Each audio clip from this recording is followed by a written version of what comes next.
It's so hard to focus because there's so many things I want to discuss with you, and I'm so happy to be with you. The last time you were here, you hung out with Ross, and your talking points with him were so foreshadowing of you were going to get married, maybe have kids. You have done that. Now maybe a sibling. And here you are with your brother. It's like the magic couch. It is, by the way. Well, speaking of, because the movie is really about that, like, yeah, what are you manifesting right now? It's made me think about what I should manifest. And if you were wishing maybe for family on the film and then it immediately happened, what are you manifesting now? I always, first thing I do is in the shower. It's like, I just find it's like my space there. So I always do, my prayer and manifestation there. And it's always for my family to be happy, healthy, and safe, always. I mean, that's just so important to me, just good health, just always praying for everyone to have good health and just have peace in their life. Isn't it funny? And then I get to, the work ones. Yeah. But that's always, I bring those last. Well, speaking of, didn't you just announce that you're going to do another Freaky Friday? Yeah.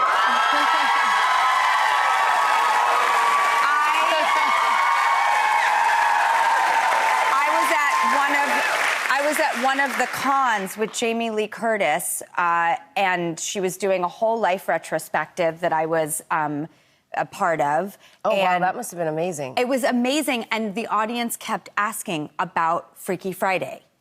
And so I saw all those years ago, the appetite for it. This is so exciting. Yeah, I love Jamie, and she's been a good friend of mine. It really, really is.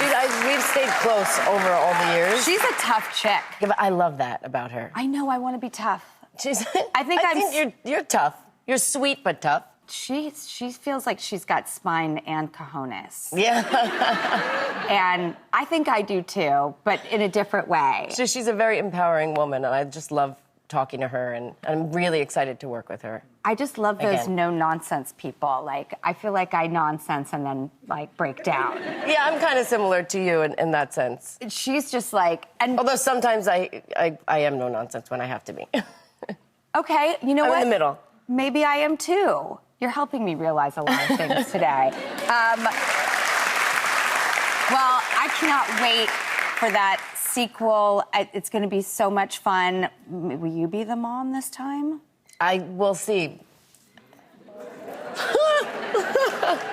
Do you ever, I just had a moment where I never watched the films I was in because I feel like, oh, that would be indulgent. And yet, I feel like I'm missing out. I just You can watch your films. Do you? I mean, if someone wants to watch it and I'm there, I put it on and I'm cooking in the kitchen, or I have to run upstairs, or I'm busy doing something else. So, because it's hearing my voice that I'm like, ugh. Oh, I love your voice. But you know when you hear your own voice back? Yeah. On a voice note, you're like, oh no, I don't want to hear it. And it's true, you try to act busy and nonchalant. So it's just on, it's like, oh yeah, I remember that. What was the last one you watched? I think, I don't know. Mine was The Wedding Singer. Oh, actually, I just wrapped a movie 4 days ago, and I came home from work, and my son was getting ready for dinner time, and I opened the door, and he was watching, Parent Trap was on. It was just on the TV. I started to cry, because I'm like, he doesn't even know that's mommy yet. He's gonna know their mom. But it was movies. and I was like, do I turn it off or do I just? And he was kind of just staring. So, because maybe my voice was still similar to how it was then. So I was like, maybe he knows a little bit that it's me because it sounds like me. Okay. But it was a really magical moment. I took tons of pictures of it. Oh. I was like. Well, with that, we will take a quick break. And when we come back, Cody's going to come out, which I'm so excited for him. And they're going to do a